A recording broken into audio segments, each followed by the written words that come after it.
Hello and welcome back to my craft room. Today we are a little bit sidetracked with what we had on the schedule for this week. I was asked by my husband to make some porch goose clothes and I got a little carried away with that. I had a lot of fun making all of these outfits. They're for a coworker of his, and I decided to try out some new patterns and just had a lot of fun with this. So to start out with the goose outfits, we have some dresses here. These two, this medium purple and the purple gingham, are both just a sack dress style.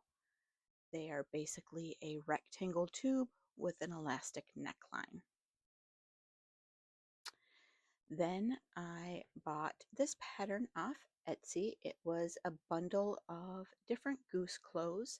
So it does have this dress, which has the option to put elastic in the bottom hem to make it a more fitted outfit, but I went ahead and just did the elastic neckline.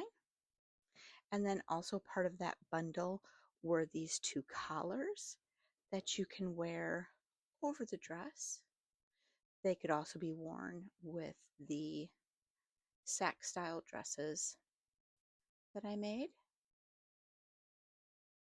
And so there is this Peter Pan collar, and then there's also the scalloped collar. And the scalloped collar I did make reversible. So I used the purple gingham and a medium purple for that. And then for the ties, I just used rickrack because that is what I had on hand. And then there's also a little bonnet. This is just a basic bonnet style. It has a little bit of a waist elastic in the back to kind of gather it so it fits against the goose head. And then I just used some purple ribbon as the ties. So I did all of those in these three different purple colors, the polka dot, the gingham, and the medium purple. And then moving along to crochet, I found this online. This was a free pattern. So it's supposed to look like a little bikini. So you have your little bikini bottoms and your little bikini tube top, and then your little sun hat. So I thought that was pretty adorable. I'll definitely be making one of these for my porch goose, and it was very easy to work up. It took me an afternoon to do the whole outfit, so it worked up very easily. Uses a larger hook, and it's very repetitive, so it's just super easy to work up. And then I also found this pattern online. They are both from the same website. I will list it down below. But this is just a cute little lacy bottom dress in purple and white. And then I just self-drafted this. I wanted it to look a little bit like a pearl necklace. So it's just bobble stitched with half double crochet first and last row to kind of give it some stability. But we have that. So that was my porch goose side quest for the week, but I had a lot of fun making those. So let's see what else we got into. All right, so here are a few other things that I went ahead and finished. Continuing with the porch goose side quest, I decided to make a few things for my porch goose. I do have a lot of dresses that I've made in the last year or so since I've had, her name is Gertie, since I've had Gertie. So I thought I would make a few different accessories. So I made this lacy collar to wear over a dress. So this is just some double crochets that I did some lacy detail on so it can just kind of sit over a dress that she already has. And same thing with this, it's just a little collar, some scalloped on a half double crochet. It'll just sit on top of a collar. And then these two are kind of the same. This is just like a turtleneck sweatery situation with a little scalloped collar or border along the bottom that she could wear over a dress, just to give it a little bit more detail. And then this is the same, only shorter. So that will help her accessorize this spring. I also did just a couple of granny squares for my granny square blanket or Afghan that I am collecting squares for. Every time I make a project and I have just a little bit of the yarn left, I will go ahead and just make some granny squares up with that so that I can eventually make a blanket, and it'll have a little bit of everything that I've worked on for, I don't know, years potentially. I also made, this is called the Little Bonnet, and it is kind of fuzzy on it.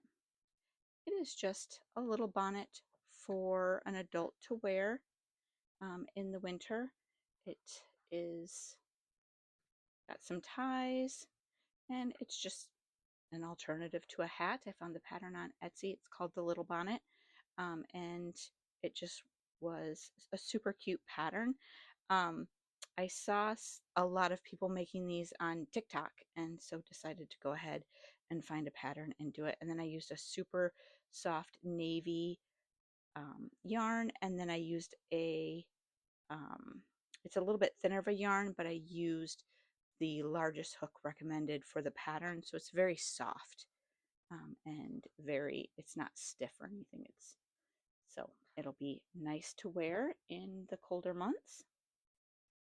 Then these two cardigans are the same cardigan pattern.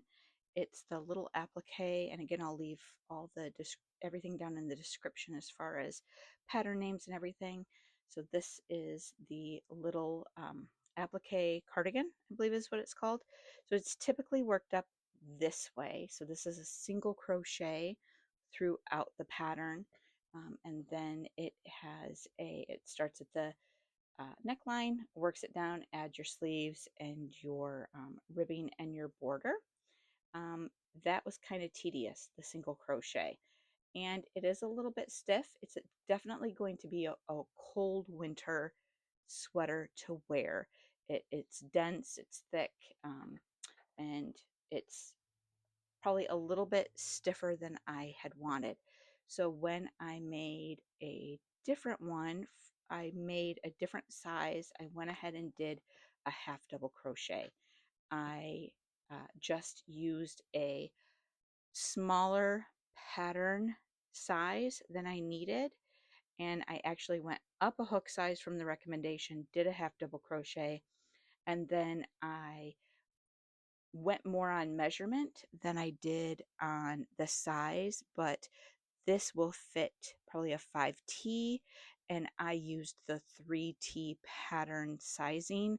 When I measured it out, that seemed to fit the measurements that I needed, and then I just followed the instruction for increase according to that, and then just made adjustments along the way for the length of it and the length of the arms as needed. And this one, it turned out a lot softer. It's a lot more of a cozy sweater, so I definitely liked that. I will definitely use that in the future. I like the way that this sweater works up, but I do like it with a bigger hook size, and I do like it with a half double crochet, and it turned out really nice. And I just found the measurements that I needed for correct sizing on Pinterest. I found a couple different ones, and then just kind of found a middle ground for that. So that came in handy. And then also finishing this week is these rompers. So these were completed. They are super cute, little pockets, snap crotch. Those were, and then I also have these little pants. So 2 pairs of the little bunny pants. And with these, I did go ahead and do a French seam. See if I can get that. So I did do a French seam throughout the pant for all the seams instead of serging it or pinking my edges or anything like that. I don't typically do a French seam and wanted to see how functional it was and how it turned out for children's clothing and just to be able to do throughout a pattern. It actually didn't take me, I don't think, that much longer than doing serging or pinking my edges or anything like that. It seemed to work out fairly quickly and easily. I probably definitely will do it again, especially for children's clothes. They get a lot of wear and a lot of wash. And I feel like it's just going to help them stay uh, good and quality. And I wanted them to have a little bit more of a boutique feel. One of the things that I'm working on throughout this year, along with the just completing the projects and making sure I get things done on time, is the quality of the work that I do and not rushing through the projects to get them done, especially since I have so many on my list to complete. And a lot of them, I do feel kind of the time crunch when it comes to completing them, but I want them to be a quality product that can last for as long as possible and potentially be handed down, to the next generation. I want it to be heirloom quality. I want it to have that luxury feel, not so much a homemade feel. So I'm really working on the fine details when I am crocheting or sewing or any other project that I'm doing. I'm really trying to focus on making a quality item and not rushing through. So those are the things that have been completed. So let's look at what is on my to-do list. And now looking at some of the things that I will be working on this week. First up, we do have the Simplicity 1450 dress with the bloomers.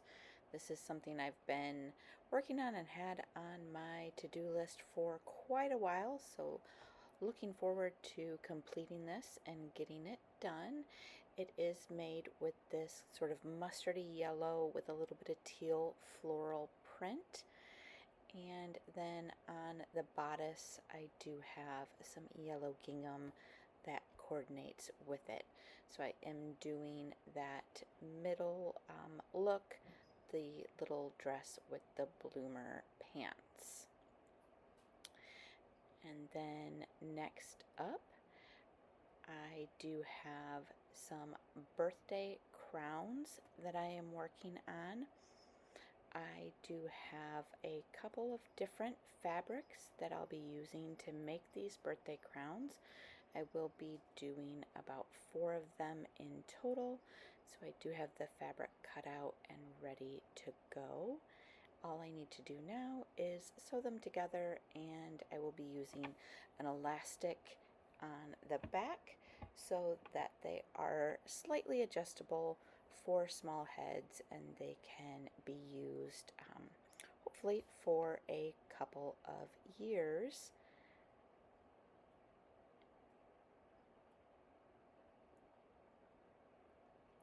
So I will be interfacing those and then adding some fleece or some other batting to make sure that they stand up and have a bit of stability to them when they are sewn together. Also on my to-do list is the little dinosaur with outfits. That is I've been on my to-do list for quite a few weeks, and hopefully I will be getting to that. I do have a lot of the pieces cut out. They just need to be sewn together. I also have this t-shirt quilt that I've been working on. I did have it on a larger piece of fleece. It was too big for the number of t-shirts that I had, so I did go ahead and get that swapped out onto a smaller piece of fleece that I'm using as the batting. It's a blanket, throw blanket size fleece, and so I do have all the t-shirts pinned on. That way all I need to do is sew them and tack them on, and then I would need to get backing and some binding for it, which I haven't picked out yet. So first step would be to just get those sewn down. And then I also have the violet dress. This is the little rainy bunnies pattern for the fabric. This will be the main part of the dress. It's a very simple sleeveless dress with this scalloped yoke, and I am doing the yellow gingham for the scalloped yoke. Coordinates with the little rain boots that are on the little bunnies. So I am looking forward to finishing that. That I think is going to be a very cute little dress. And I think that the two colors are very springy. I think that they will go very good together. I did make the pants we saw earlier in that same little rainy bunnies pattern, and so this will coordinate with those pants, and so it's very springy. I'm very much looking forward to that. And so that is everything that I have on my to-do list for the week. And if you like this content, I would ask that you go ahead and subscribe to my channel, hit the like button, come back next week. We'll see how far we got on those tasks, see what else we're working on, and see what we have going and in the pipeline for the following weeks. I will also be doing a little update soon on how far I have gotten with all of my WIPs and finishing up the first quarter. So thank you very much for joining me today. And again, leave a comment down below. Tell me what your favorite item was. Subscribe to the channel, and we will see you next time.